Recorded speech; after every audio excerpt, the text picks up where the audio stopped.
네, 짧게는 65년, 그리고 길게는 68년 동안 떨어져서 지냈던 남북한의 이산 가족들이 지금 금강산에서 만나고 있습니다. 네, 관련 이야기 김주한 YTN 정치안보 전문 기자와 함께 나눠보도록 하겠습니다. 안녕하세요. 자, 어서 오세요. 자, 오늘 이산 가족 상봉 행사 첫날인데 오후 3시부터 이제 단체 상봉은 시작됐고 그리고 한 2시간쯤 전부터 지금 환영 만찬이 이루어지고 있는 거죠? 네, 지금 엄밀하게 따지면 9시에 끝나야 됩니다. 끝났을 시간이고 저희가 그 화면 이동 봐서 거기서 위성 송출을 못 하기 때문에 동해 CIQ로 갖고 와서 거기서 송출해야 되기 때문에 시간차별로 볼 수 있는 겁니다. 그래서 지금 오늘 일정은 지금 이 시각이면은 다 끝나서 89명 그다음에 자, 지금 화면은 방금 전에 들어온 화면이기 때문에 환영 만찬 음식을 같이 이제 이산 가족들이 먹으면서 이제 술도 그러니까 북측 엄밀하게 따지면 조평통위원회에서 이제 환영 만찬을 하는 거죠. 그래서 우리 그 남측에서 올라간 이산 가족 상봉단은 그 외금강 호텔로 돌아가서 오늘 첫날 밤을 보내게 되는 겁니다. 그러니까 오늘 그 일정들이 굉장히 좀 짧아요. 이게 왜냐하면은 고령자분들이 많기 때문에 그런 건강을 염려해서 그런 식으로 이렇게 짰다라고 합니다. 조금 전 7시부터 시작된 금강산 호텔에서 시작된 남북 이산 가족 상봉 만찬 현장의 모습을 보고 지금 계십니다. 저녁 만찬 이건 이제 북측에서 주최하는 환영 만찬인데 24일부터 하면 이제 우리가 제공하는 거죠. 자, 그리고 이제 낮에 처음으로 이제 단체 상봉이 2시간 동안 이루어졌는데 지금 화면을 보면 그래도 처음 만났을 때보다는 표정들이 굉장히 좀 자연스럽고 편안해진 것 같습니다. 네, 지금 58번 테이블인데요. 58번 테이블이 수와 형을 만났죠.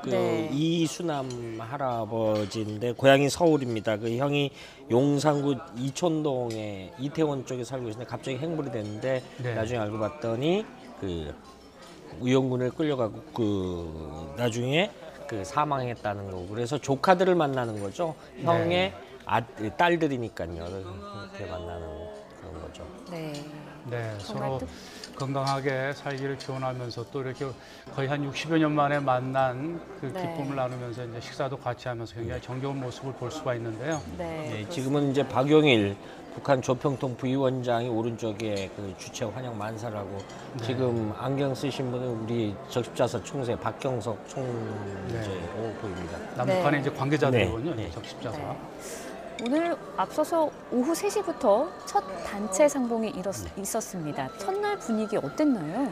사실은 그 과거에 비해서 이렇게 우리 이산가족 상봉하면 시청자 여러분들 기억나는 그 눈물바다 오열인데 사실은 좀 작아졌죠. 왜냐하면은 지금 이번에 이제 그 부녀 상봉이라든가 부모 자식 간의 상봉은 7명 있었고 그다음에 남매 자매 형제 자매는 20명 나머지는 이제 그 뭐 조카라든가 삼촌 이러다 보니까 처음엔 좀 서먹서먹했는데 그것도 아마 잠시 아마 저 만찬장에서는 굉장히 많은 얘기가 오고 갔을 거고요. 내일이 이제 굉장히 많은 시간들을 가족들끼리 보내게 됩니다. 그래서 내일 이제 과거와 특징적인 거는 객실 중식이라는 게 처음 남북이 합의했어요. 그러니까 방 안에서 가족들의 도시락으로 양측 남북한 관계자들이 없는 상태에서 굉장히 오랜 얘기들을 많이 나누고 그런 시간이 있습니다. 지금 저녁 만찬 그림이 들어오고 있는데 앞으로도 한 우리 시각으로 9시 한 반쯤 넘으면 추가 그림이 아마 다 들어올 겁니다. 지금 보시는 화면은 저녁 7시부터 시작된 환영 만찬 모습입니다. 이 전반적인 그 행사장 분위기를 스케치하다 보니까 그 테이블마다 짧게 지금 화면들이 나오다 보니까 사연들을 구체적으로 소개를 해드릴 수는 없습니다. 하지만 이 보시는 것만 보더라도 거의 60여 년 만에 만났지만 또 생면부지의 어떤 조카를 만났지만 정말 어떤 가족적인 그리고 처음 만남이 아닌 것 같다는 느낌을 받을 수가 있고요.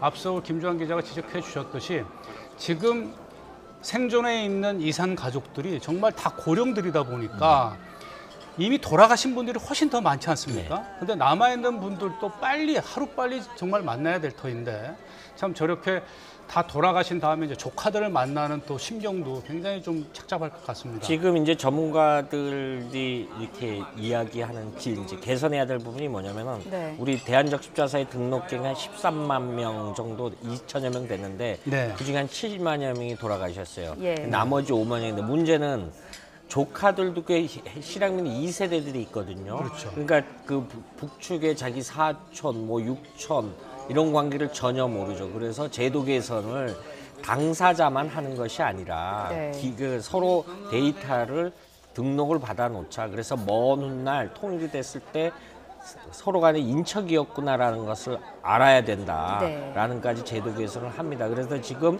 90살 된 분들이 21%, 80이 넘으신 분들이 한 41%. 그러니까 굉장히 그 고령화되기 있기 때문에 세월이 갈수록 전쟁이 끝난 지 65년이 넘어가니까요. 네. 그래서 지금 당시 헤어졌던 3살 아들이 거의 70대 중후반 된 그런 장면도 앞서 보였던 적이 있습니다. 네, 지금 보시는 화면은 앞서 오후 3시에 있었던 단체 상봉의 그 현장의 모습을 보고 계십니다. 네, 사실 오늘 상봉자 중에는 국군 포로 가족과 전시 납북자 가족도 포함이 돼 있었죠. 네, 특별 관리인데 그 지금 국군 포로는 이다령이라는 예. 분인데 이제 한국 전쟁 당시에 북한군의 포로로 잡혀서 북으로 끌려가서 거기서 정착해서 살아다는 거. 전시 납북자가 저 이제 한국 전쟁 기간에 네. 그 이렇게 민간인 신분에 납북이 돼서 북으로 가서 그러니까 특별 이산가족 관리 대상이라 해서 네. 우리가 이렇게 지금 21번째 이산가족 상봉을 했는데 우리가 북측에 한 굉장히 많은 수를 이렇게 좀 만나게 해달라고 제안을 합니다. 그러니까 북측에서 이제 뭐 이렇게 관계 작업을 해서 이렇게 선발을 해서 했는데 이번에 다행히 또 그 국군포로 한 가족 그리고 전시 납북자 가족이 있었죠. 네. 네. 이산 가족들의 대면 상봉이 사실 이제 1985년 그 남북 고향 방문단 교환으로 시작이 돼서 이제 이번이 이제 21차례 남북 이산 가족 상봉 네. 행사입니다. 그러다 보니까 과거에는 이제 부부 상봉도 있었고 직계 가족 상봉이 참 많았는데 지금은 직계 가족 상봉은 가까이 손에 꼽을 정도예요. 지금 사실은 그 문제가 우리는 이제 더 한꺼번에 1000명 막 이렇게 요구를 그렇죠. 욕심 같아서 하는데 북측이 여러 가지 내부 사정을 들어서 100명 이상을 안 합니다. 네. 100명 이상을 안 그 하는데 이유는 뭔가요? 북한이 이제 그 좀 여러 가지 북한은 이제 행정력 문제도 있고 여러 가지 그러니까 이른바 북측 관계자들은 이른바 북측사에서 어느 정도 부문별로 어느 정도 성공하고 이른바 체제 보장이 된다. 북한용으로 체제 보장 성원이라는 걸 표현하는데 이런 사람들만 내보내거든요. 그러니까 평양에서 교육을 받고 금강산까지 내보내는데 이런 인사들이 있기 때문에 오늘도 화면 대화에는 없었지만은 한국 전쟁을 누가 발발했느냐는 어떤 논란이 좀 있었고 네. 뭐 김부자 체제 옹호라는 발언도 있었다라고 이제 풀 기자들이 들어오기 때문에 네. 이런 부분에 대해서 북한이 유연성을 좀 발휘를 안 하죠. 우리로서는 좀 유연성을 발휘했으면 좋은데. 네. 그래서 그래도 이번 적게 행사 때는 과거보다는 굉장히 유연해진 것 같아요. 예. 말 그대로 뭐 예전 같으면은 뭐 훈포장도 막 거의 네. 다 달고 나오고요. 뭐 그리고 뭐 위대하신 뭐 그렇죠. 김정일 동지부터 막 그런 말하고 그랬는데 지금 보면은 상당히 과거와는 좀 2년 전 상봉 행사는 좀 달라진 것 같아요. 전제가 있어야 될 것 같습니다. 지금 화면상 왜냐하면은 제가 그 말씀을 드린 이유는 24일부터 북측 상봉단이 남측 가족을 찾지 않습니까? 그렇죠. 북측 가족이라는 고향이 남측이라는 뜻입니다. 네. 그러니까 이 사람들은 전례적으로 달고 나옵니다. 왜? 그렇죠. 자기들이 북측으로 가서 이만큼 성공했다. 성공을 했고 출세했다. 이런 모습을 보여주기 위해서 그래서 단서는 그러니까 오늘 이 시각의 장면상은 그게 안 보인다라는 네. 전제를 충분히 좀 그러니까 우리 네. 김 기자 얘기는 지금은 북쪽의 고향인 가족들을 만나기 위해서 이제 남측 방문단이 간 거고 24일부터는 이제 남쪽의 고향을 둔 북측의 방문단이 이제 주류가 돼서 하는 행사이기 때문에 그 행사 모습을 봐야지 또 과거와 정말 달라진 건지. 그렇죠. 네. 네. 근데 어찌 됐든 이 이산가족 상봉 행사 앞서도 얘기했듯이 100명 단위 규모가 아니라 앞으로는 정말 바람이 보다 더 상례화 또 정례화되는 게 모두 이산 가족들의 바람인데요. 끝으로 이 남북 간에 어떤 노력이 필요할까요? 사실은 그 남북 관계가 좋아야 되죠.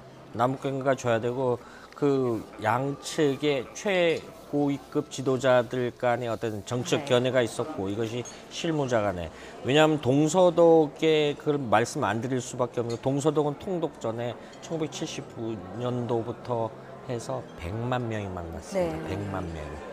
그래서 내독부라는 기관을 통해서 100만 명이 맞고 서독 사람들이 동도에 가서 한 달 동안 체류까지 하고 그렇게까지 했는데 그렇게까지는 못할지언정 일단 대상 폭을 확대해야 되고 서신교환 그다음에 지금 북한도 스마트폰 다 있지 않습니까? 예. 영상, 편지 오고 가는 그런 것까지 하면은 나머지 7만 5천여 분의 고령자들이 네. 그러니까 그 돌아가시기 전에 다 북측 가족들을 한 번씩 만나보지 않겠냐라는 그런 아쉬움이 있는 거죠. 네, 알겠습니다.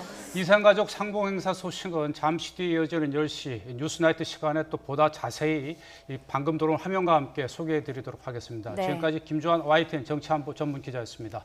수고했습니다. 오늘 말씀 고맙습니다.